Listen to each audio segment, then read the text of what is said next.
caracola se paseaba con su pequeña cola y esta mosca revoltosa lo convirtió en otra cosa.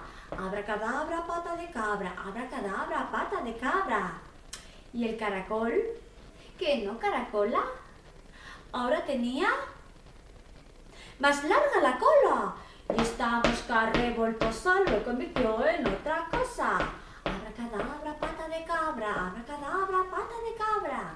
Y el caracol, que no caracola, ahora tenía 1 metro de cola y esta mosca revoltosa lo convirtió en otra cosa. Abracadabra, pata de cabra, abracadabra, pata de cabra.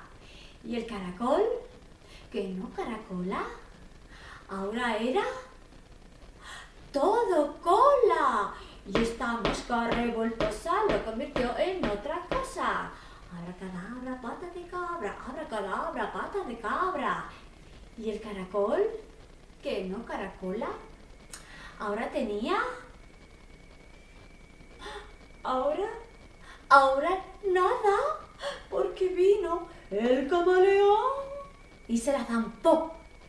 Y como lengua se le quedó.